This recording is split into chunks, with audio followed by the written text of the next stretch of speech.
ಉತ್ತರ ಕರ್ನಾಟಕ ಭಾಗದ ಜನರ ಪ್ರಸಿದ್ಧ ಜಾತ್ರೆ ಶ್ರೀ ಉಳುವಿ ಚನ್ನಬಸವಣ್ಣ ಜಾತ್ರೆ ಫೆಬ್ರವರಿ 3ರಿಂದ ಪ್ರಾರಂಭವಾಗಿ ಫೆಬ್ರವರಿ 15ರವರೆಗೆ ನಡೆಯಲಿದ್ದು 13ರಂದು ಮಹಾರಥೋತ್ಸವ ಜರುಗಲಿದೆ. ಜಾತ್ರೆಯಲ್ಲಿ ಸಂಪೂರ್ಣವಾಗಿ ಸರಾಯಿ ಮತ್ತು ಪ್ಲಾಸ್ಟಿಕ್ ನಿಷೇಧ ಮಾಡಲಾಗಿದೆ ಎಂದು ಉಳುವಿ ಟ್ರಸ್ಟ್ ಕಮಿಟಿ ಅಧ್ಯಕ್ಷ ಸಂಜಯ್ ಕಿತ್ತೂರ್ ತಿಳಿಸಿದರು.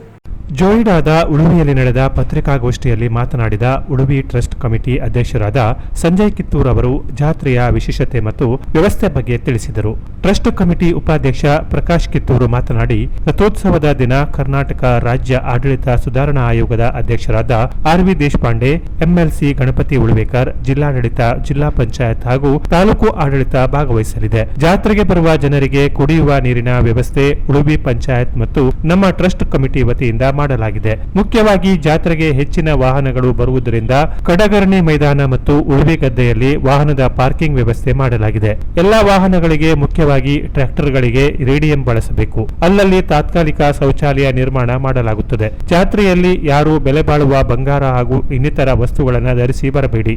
ದೇವಸ್ಥಾನದ ಆವರಣ ಮತ್ತು ಅಗತ್ಯವಿದ್ದಲ್ಲಿ ಸಿಸಿ ಕ್ಯಾಮೆರಾ ಅಳವಡಿಸಲಾಗಿದೆ. ಎಲ್ಲರೂ ಪರಿಸರ ರಕ್ಷಣೆ ಮಾಡಬೇಕು. ಕಾಡಿನಲ್ಲಿ ಬೆಂಕಿ ಹಾಗೂ ಪ್ಲಾಸ್ಟಿಕ್ ಹಾಕುವ ಕೆಲಸ ಮಾಡಬಾರದು. ಚಕ್ಕಡಿ ಗಾಡಿಗಳು ನಿಧಾನವಾಗಿ ಬರಬೇಕು. ಅರಣ್ಯ ಇಲಾಖೆ ಮತ್ತು ಪೊಲೀಸ್ ಇಲಾಖೆ ಸಹಕರಿಸಬೇಕು ಎಂದರು. ನಮ್ಮ ಜೋಯಿಡಾ ತಾಲೂಕಿನ ತಹಸೀಲ್ದಾರ್ ಸಾಹೇಬರು ಉಳುವಿಯಲ್ಲಿ ಕೂಡ ಒಂದು ಸಭೆಯನ್ನು ಅಧಿಕಾರಿಗಳ ಕರೆದು ಸಭೆಯನ್ನು ಮಾಡಿ ಆ ಸಭೆಯಲ್ಲಿ ಎಲ್ಲ ಅಧಿಕಾರಿಗಳು ಏನೇನು ಉಳುವಿಯಲ್ಲಿ ಹೋಸದ ಜಾತ್ರೆಯಲ್ಲಿ ಆಗದಂಥ ನ್ಯೂನತೆಗಳನ್ನೆಲ್ಲ ಸರಿಪಡಿಸಲಿಕ್ಕೆ ಎಲ್ಲ ಅಧಿಕಾರಿಗಳಿಗೆ ತಿಳಿಸಿದ್ದಾರೆ. ಅದೇ ರೀತಿಯಾಗಿ ಎಲ್ಲ ಅಧಿಕಾರಿಗಳು ಒಳ್ಳೆಯ ಮನಸ್ಸಿಂದ ಒಳ್ಳೆಯ ಬದುಕಿನಿಂದ ಜಾತ್ರೆ ಚೆನ್ನಾಗಿ ಆಗಲ್ಲ ಅಂತ ಹೇಳಿ ಈ ಜಾತ್ರೆಗೆ ಎಲ್ಲ ಕೆಲಸ ಹುಮ್ಮಸ್ಸಿಂದ ಎಲ್ಲ ಕೆಲಸ ನಿರ್ವಹಿಸ್ತಾ ಇದ್ದಾರೆ. ಅದೇ ರೀತಿ ಇಲ್ಲಿ ಉಳುವಿ ಪಂಚಾಯತಿ ಕೂಡ ಎಲ್ಲ ಸದಸ್ಯರು ಚೆಂದಾಗಿ ಎಲ್ಲ ಕೆಲಸಗಳು ಸರಿಯಾಗಿ ಮಾಡ್ತಾ ಇದ್ದಾರೆ. ಅವರು ಅಚ್ಚುಕಟ್ಟಾಗಿ ಭಕ್ತಾದಿಗಳಿಗೆ ಯಾವುದೇ ತೊಂದರೆ ಆಗಲ್ಲ ಅಂತಂಗೆ ಅವರು ಕೂಡ ನಿಭಾಯಿಸ್ತಾ ಇದ್ದಾರೆ. ನಮ್ಮ ವಿಶೇಷ ಅಂತಂದರೆ 3ನೇ ತಾರೀಕಿನ ಕಾರ್ಯಕ್ರಮಗಳಂದರೆ ಇವತ್ತಿನ ದಿವಸ ಸೋಮವಾರ ನವೀಕರಣಿಸಿದ ರಥಗಳ ಪೂಜೆ ಮಾಡಿದ್ವಿ ನಾವು.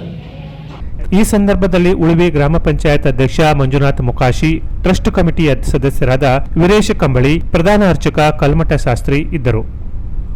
Canara plus news, Joida.